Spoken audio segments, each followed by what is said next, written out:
ಅನುದಿನದ ಆಹಾರ ಜೂನ್ 27 ಶನಿವಾರ. ದೇವರಿಗೆ ಸ್ತೋತ್ರವಾಗಲಿ.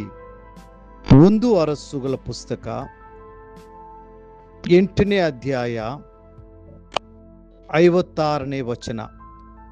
ತಾನು ವಾಗ್ದಾನ ಮಾಡಿದಂತೆ ತನ್ನ ಪ್ರಜೆಗಳಾದ ಇಸ್ರಾಯೇಲರಿಗೆ ವಿಶ್ರಾಂತಿಯನ್ನ ಅನುಗ್ರಹಿಸಿದ ಯೆಹೋವನಿಗೆ ಸ್ತೋತ್ರವಾಗಲಿ. ಸೊಲೊಮೋನನು ಕರ್ತನಿಗಾಗಿ ಮಹಿಮೆಯುಳ್ಳ ಆಲಯವನ್ನ ಕಟ್ಟಿ ಪ್ರತಿಷ್ಠಾಪನೆ ಮಾಡಿದಾಗ ಆತನು ಕೇವಲ ಯಜ್ಞಗಳನ್ನು ಮಾತ್ರ ಸಮರ್ಪಿಸದೆ ಮಹಾಪ್ರೀತಿ ಮತ್ತು ಕೃತಜ್ಞತೆಯಿಂದ ತನ್ನ ತುಟಿಗಳ ಫಲವಾದ ಸ್ತೋತ್ರ ಬಲಿಗಳನ್ನು ಸಮರ್ಪಿಸಿದನು. ತನ್ನ ಪ್ರಜೆಯಾದ ಇಸ್ರಾಯೇಲರಿಗೆ ವಿಶ್ರಾಂತಿಯನ್ನು ದಯಪಾಲಿಸಿದ ಕರ್ತನನ್ನು ಆತನು ಕೊಂಡಾಡಿದನು.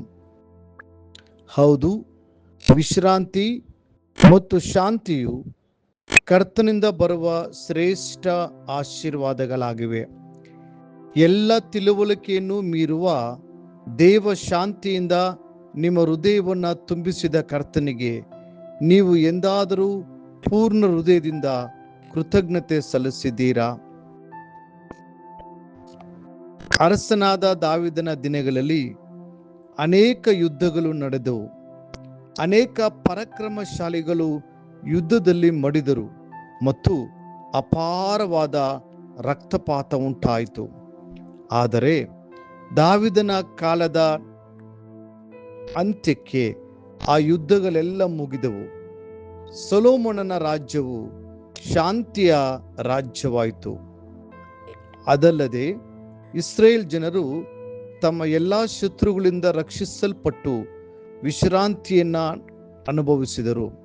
ಅವರು ತಮ್ಮ ಮನೆಗಳಲ್ಲಿ ಸುರಕ್ಷಿತವಾಗಿಯೂ ನೆಮ್ಮದಿಯಾಗಿಯೂ ವಾಸಿಸಿದರು. ಕರ್ತನು ಇಸ್ರೇಲರಿಗೆ ತೋರಿಸಿದ ಈ ಮಹಾಪ್ರೀತಿಯನ್ನ ಸೊಲೊಮೋನನು ಮರೆಯಲಿಲ್ಲ. ಆದ್ದರಿಂದಲೇ ಅವನು ದೇವರಿಗೆ ಕೃತಜ್ಞತಾಸ್ತುತಿಯನ್ನು ಸಮರ್ಪಿಸಿದನು. ಮುಂಜಾನೆಯಿಂದ ರಾತ್ರಿಯವರೆಗೂ ಕರ್ತನು ನಿಮ್ಮ ಜೀವನದಲ್ಲಿ ಪ್ರತಿದಿನ ಸುರಿಸುವ ಆಶೀರ್ವಾದಗಳನ್ನು ಮತ್ತು ಉಪಕಾರಗಳನ್ನು ಎನಿಸಿ ಆತನನ್ನು ಸ್ತುತಿಸಿರಿ. ಒಂದು ಆತ್ಮಿಕ ಗೀತೆ ಹೀಗೆ ಹೇಳುತ್ತದೆ: ನಿನ್ನ ಆಶೀರ್ವಾದಗಳನ್ನು ಎನಿಸು, ಒಂದೊಂದಾಗಿ ಹೆಸರಿಸು. ಕರ್ತನು ನಿನಗೆ ಮಾಡಿದ್ದನ್ನು ನೋಡಿ ನಿನಗೆ ಆಶ್ಚರ್ಯವಾಗುವುದು. ಆದ್ದರಿಂದ ಕರ್ತನು ನಿಮಗೆ ಕೃಪೆಯಾಗಿ ನೀಡಿರುವ ವಿಶ್ರಾಂತಿ ಮತ್ತು ಶಾಂತಿಗಾಗಿ ಆತನಿಗೆ ಕೃತಜ್ಞತೆಯನ್ನು ಸಲ್ಲಿಸಿರಿ. ಕೃತಜ್ಞತೆಯ ಶಕ್ತಿ ಮತ್ತು ಅದ್ಭುತಗಳು. ಕ್ರಿಸ್ತನ ಜೀವನವನ್ನು ನೋಡಿರಿ. ಆತನ ತುಟಿಗಳಲ್ಲಿ ಯಾವಾಗಲೂ ಸ್ತುತಿ ಮತ್ತು ಕೃತಜ್ಞತೆಗಳು ಕಂಡು ಬರುತ್ತಿದ್ದವು. ನಮ್ಮ ಸತ್ಯವೇದವು ಹೀಗೆ ಹೇಳುತ್ತದೆ: ಆತನು ಆ 7 ರೊಟ್ಟಿಗಳನ್ನು ತೆಗೆದುಕೊಂಡು ದೇವರ ಸ್ತೋತ್ರ ಮಾಡಿ ಅವುಗಳನ್ನು ಮುರಿದು ಹಂಚುವುದಕ್ಕಾಗಿ ಶಿಷ್ಯರ ಕೈಗೆ ಕೊಟ್ಟರು. ಮಾರ್ಕ 8:6. ಆತನು ಕೃತಜ್ಞತೆ ಸಲ್ಲಿಸಿದಾಗ ಅಲ್ಲಿ ಒಂದು ಅದ್ಭುತ ನಡೆಯಿತು. ಅಪೊಸ್ತಲನಾದ ಪೌಲನು ಸಹ ಕ್ರಿಸ್ತನ ಹೆಜ್ಜೆ ಜಾಡಿನಲ್ಲಿಯೇ ನಂಬಿಗಸ್ತನಾಗಿ ನಡೆದನು. ಒಂದು ಅಪಾಯಕಾರಿ ಸಮುದ್ರ ಪ್ರಯಾಣದ ಸಮಯದಲ್ಲಿ ಹಡಗು ದೊಡ್ಡ ಬಿರುಗಾಳಿಗೆ ಸಿಕ್ಕಿ ಒಡೆದು ಹೋಗುತ್ತಿದ್ದಾಗ ಶ್ರೀ ಪೌಲನು ತನ್ನ ಸುತ್ತಲಿದ್ದ ಪ್ರತಿಯೊಬ್ಬರನ್ನು ಧೈರ್ಯಪಡಿಸಿದನು. ದೇವರ ವಾಕ್ಯ ಹೀಗೆ ಹೇಳುತ್ತದೆ: ಆಹಾರ ತೆಗೆದುಕೊಳ್ಳಬೇಕೆಂದು ನಿಮ್ಮನ್ನು ಬೇಡಿಕೊಳ್ಳುತ್ತೇನೆ. ಇದು ನಿಮ್ಮ ಪ್ರಾಣ ರಕ್ಷಣೆಗೆ ಅವಶ್ಯ. ನಿಮ್ಮಲ್ಲಿ ಯಾರ ತಲೆಯಿಂದಾದರೂ ಒಂದು ಕೂದಲು ಉದುರಿ ಹೋಗುವುದಿಲ್ಲವೆಂದು ಹೇಳಿ ರೊಟ್ಟಿಯನ್ನು ತೆಗೆದುಕೊಂಡು ಎಲ್ಲರ ಮುಂದೆ ದೇವರ ಸ್ತೋತ್ರ ಮಾಡಿ ಅದನ್ನು ಮುರಿದು ಆ ರೊಟ್ಟಿಯನ್ನು ತಿನ್ನುವುದಕ್ಕೆ ಪ್ರಾರಂಭಿಸಿದನು. ಆಗ ಎಲ್ಲರೂ ಧೈರ್ಯ ತಂದುಕೊಂಡು ತಾವು ಆಹಾರವನ್ನು ತೆಗೆದುಕೊಂಡರು. ಅಪೊಸ್ತಲ ಕೃತ್ಯಗಳು 27ನೇ ಅಧ್ಯಾಯ 34ರಿಂದ 36ರವರೆಗೆ.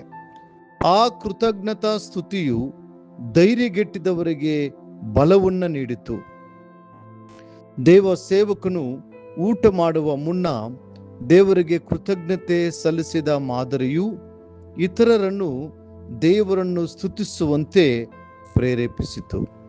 ಪ್ರೀತಿಯ ದೇವರ ಮಕ್ಕಳೇ, ಕೃತಜ್ಞತಾ ಸ್ತುತಿಯ ಮೂಲಕ ಅದ್ಭುತಗಳು ನಡೆಯುತ್ತವೆ. ಬಲಹೀನವಾದ ಕೈಗಳು ಬಲಗೊಳ್ಳುತ್ತವೆ ಮತ್ತು ಕೃಪೆಯು ಹೆಚ್ಚುತ್ತದೆ. ಕರ್ತನು ಹೀಗೆ ಹೇಳುತ್ತಾನಲ್ಲವೇ, ಕೃತಜ್ಞತಾ ಸ್ತುತಿಯನ್ನು ಸಮರ್ಪಿಸುವವರೇ ನನ್ನನ್ನು ಮಹಿಮೆ ಪಡಿಸುತ್ತಾನೆ. ಕೀರ್ತನೆ 50:23ನೇ ವಚನ. ಮುಂದಿನ ಅಧ್ಯಯನಕ್ಕಾಗಿ ದೇವರ ವಾಕ್ಯ. ಮಹತ್ ಕಾರ್ಯಗಳನ್ನು ನಡೆಸುವುದಕ್ಕೆ ಆತನೊಬ್ಬನೇ ಶಕ್ತನು. ಆತನ ಕೃಪೆಯು ಶಾಶ್ವತವಾದುದು.